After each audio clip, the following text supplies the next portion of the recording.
BYU junior linebacker Chaz Ah You. Great to have you with us, Chaz. You've been through a lot lately. I want to ask you about, first and foremost, the surgery. We saw you in a picture of a wheelchair. Your dad's pushing you around. You got casts on. What's going through your mind in that moment, man? Man, it's been rough, but it's been a big learning experience. You get a different perspective when you lose both your feet. So, it's been good. Just hanging in there, just trying to get my body to rest up and heal as best as I can. So, were you playing with an injury already, and then something what happened? And you have injuries on both feet? Yeah. So this has actually been a long-lasting injury. I've had it since high school actually, and I've just been rolling my ankles. I roll them like every week, man, just consistently. So, we wanted to get that healed up. Against Navy, I had a compression fracture in my spine on that fourth down tackle. And so since that was done, I was going to have to sit out for a long time anyway. So we figured that we might as well just kill two birds with one stone and get my ankles done. So wow, that's pretty much what the whole surgery is. Wow. Chaz, you're rolling your ankles every game. And I'm thinking about the plays you made against Navy. What can we expect when you're healthy? Because you played at such a high level against Navy. Man, that's what I'm excited to see too. I feel like I haven't been able to play at 100% since high school.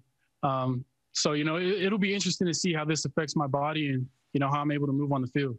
You said compression pressure on your spine? What is that? Compression fracture. Fracture. It's basically where I pretty much just squished one of the bones down in my spine. And so it's I lost a half an inch on my height. So hopefully that doesn't knock me too much, but it was a pretty big little compression fracture that I had. So you lost a half of an inch. How do you recover? Something like that in that range. Yeah. Does that just naturally heal? Do you rehab your spine? What do you do? Yeah. So it's an injury that you really can't heal. It kind of just over time, the bone will kind of grow back. But as far as going back to my normal height and all that stuff, it's not really going to happen. So wow. Okay. Walk us through the timeline recovery of all of this. When do you expect to be fully healthy again? So with my back, they were expecting me to be about 8 weeks out. And that wasn't guaranteed come back. I'd have to get more x-rays and stuff to see if I could even play after that. And so with the surgery that I got, because of that, it's going to be about a 6-month recovery until it's all said and done. So it's a little lengthy one, but it's doable. BYU's got 7 Power 5 teams on the schedule next year, Chaz. So they're going to need you healthy. This is a good thing, man. Oh, yeah. Yeah. I was trying to weigh out the negative and the positives, and next season just made sense. So, man, was it hard to make that decision to call it, or physically was it just you got to do it? Yeah, it was actually really hard for me. I want to play football. It was a long off season for me coming off my shoulder surgery already. So I was pretty antsy to be playing football again. And so it was a pretty hard decision. I told the doctors if my back is broken, I'm playing. But, obviously that's not my call. So we called it a season and just decided to heal my body up. Wow. BYU junior linebacker Chaz Ah You with us on BYU Sports Nation. A week or so ago, Chaz, a story on you came out in the BYU Sports Illustrated column talking about your battle and struggle with mental health and how you have attacked that. Why was now the right time to go public with this and reveal such personal, sometimes people consider to be embarrassing things? Oh, yeah. I mean, I definitely have those feelings towards it. But I felt like right now, with what the country is looking like, what the world is going through, I knew that, there's a lot of people struggling with it. And, people that I got in contact with and educating myself about mental health, it's pretty alarming once you start to learn some of the facts about it. And so, I felt that I needed to do something about that. And I was pushed by this lady, Miss Fonda Bryant, and she's kind of helped me push myself to open up about this. And, she's a huge mental health advocate, and she said that there's lots of people that are struggling with it. And so I felt like I could be a voice for those people. Chaz, what did you go through? I went through a lot of up and downs. I think the biggest thing when I started getting educated on it was just learning about, what the roots are of it, where it comes from, what it really means to have mental health issues. And once I learned that, I learned that it was actually very serious, and it's a disease that, if you don't take serious like I did, where, I called it weakness and just threw it to the side and, didn't want to acknowledge it at all, it kind of starts to plug your mind. And, some people are strong enough to work their way out of it on their own and find ways to work out of it. But, for me, I needed a little extra push, a little extra help. And so, that's pretty much what I want to tell other kids and other people, as well as adults and people going through it, is that it's okay to ask for help. And that's really my biggest thing. In the article, you talked about depression and anxiety and even suicidal thoughts. So how did you cope with that? And how did you realize, hey, I've got to get some help here? Yeah, the thoughts that come with it, like the suicidal thoughts and everything that come with it, come from, different experiences, as well as stuff that could be passed on from, my birth mom and birth dad, stuff like that as well for other people. And so, those suicidal thoughts that came were just, really just feeling like things are going to stick with you for the rest of your life. Obviously with my false arrest and, the mission and everything, living in Utah, where the culture of that, kind of has a bad stigma to it on both ends. It was kind of hard for me to get over those things. And, suicidal for me it was something that was very serious, but, I'm glad that I was able to find a way out. And that was by asking for help from people who have experienced this already. It goes without saying, you doing this is quite the beacon of hope for a lot of people. And there's no easy way to do it, but you did it. And so you should be commended for something like that. What are you doing now to try and continually beat this? How can others join with you? And if they're struggling in these instances, find strength? What do they need to do? Like I said, the first thing is just ask for help. There's people that understand, and it can take 4 or 5 therapists that you need to meet with before you find the one that fits you right. But that was the biggest thing for me right there, was just having someone that, has that experience and can work me through it and educate me on it. And then, second of all, it's really the little things that I do that have helped me get through it. I've been able to keep myself healthy, try to do things that, are able to distract me and get me out of those bad times, those bad mindsets that I get into. So really, it's just learning how to cope with it and, handle it in a healthy way rather than, resorting to unhealthy resources. How are you doing now? Man, I'm doing good. I've made huge strides in my time since I've been able to learn about it.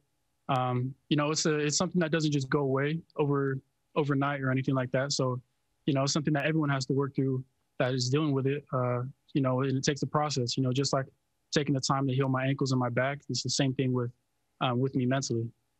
Chaz, I've spoken with people that talk about compartmentalizing these types of thoughts and say that you have trigger times compared to when you're focused or engaging on something. So when you're in football mode, did you ever find these things creeping in or were you able to compartmentalize that?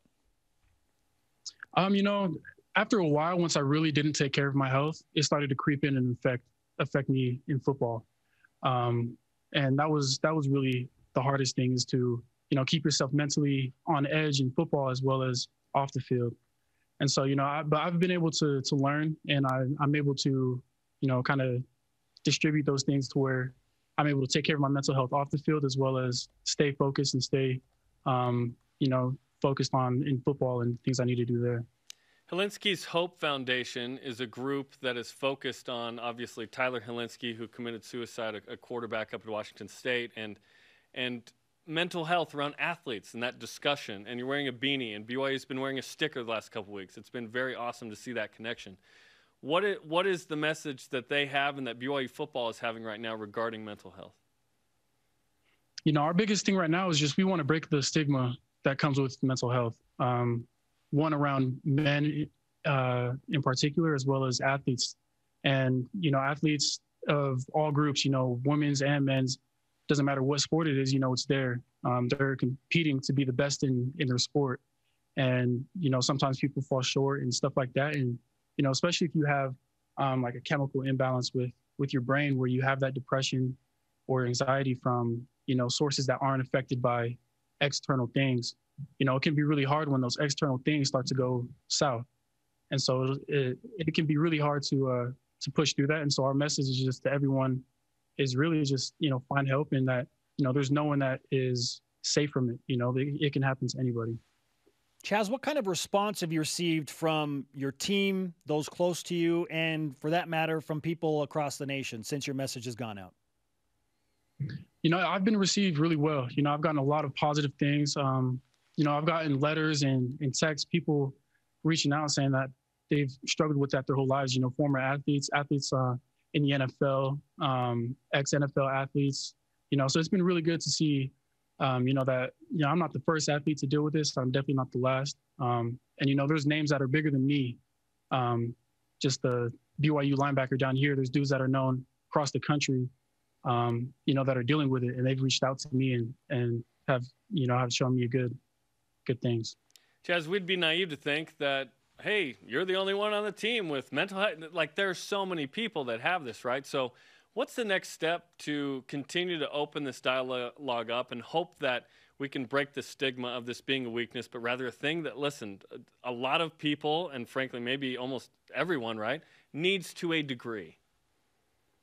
Yeah.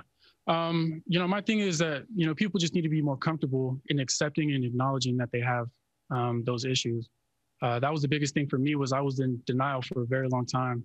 And that's what really drove me over the edge, was just denying that I had it. And, when you deny that you have the mental health, you automatically credit it to mental weakness, or you're soft, or you're not trying hard enough. And so that's the biggest thing, is just to acknowledge it. And I feel like if athletes can just acknowledge it, that, it'd make them a lot healthier. So if someone feels like they have something they need to talk about, what do you recommend them doing? The first thing that you need to do is tell someone that you trust, someone that you can go to and, they won't judge you. So, that goes on both ends. People need to be open and vulnerable to people so that they know that they can trust them. And, once you find someone that you can trust and open up to, it changes the whole game, because you can go to them every day and you can tell them like how you really feel, and, they're not going to think that you're just doing it for attention or you're being dramatic or anything like that. And, they'll acknowledge it for what it really is. There's real power in finding that safe zone and that safe environment. I know that your parents have been that and more for you. How has your relationship with your dad, who is on the football staff, changed as you've gone through this? It's really improved. Me and my dad have already been really close. We've done everything together since I was young. And so I think for me to open up to him about my struggles, man to man, it was something that was very eye-opening for him. And so, for him to accept me and not judge me on that, or, continue to call me weak or anything like that, that I was already calling myself, that really helped me and improved our relationship. Chaz, we appreciate what you're doing for athletes across the country, really across the world, as you battle to break that stigma. And once again, we commend you for having the courage to go out and be public with this. And we wish you a speedy recovery with all the physical injuries that you're dealing with. And can't wait to see you back on the football field, man. Thank you. Yeah, I appreciate that. Thanks for having me. You got it. Chaz Ah You on the Deseret First Credit Union Hotline. Deseret First, you know why, we show how. This is a real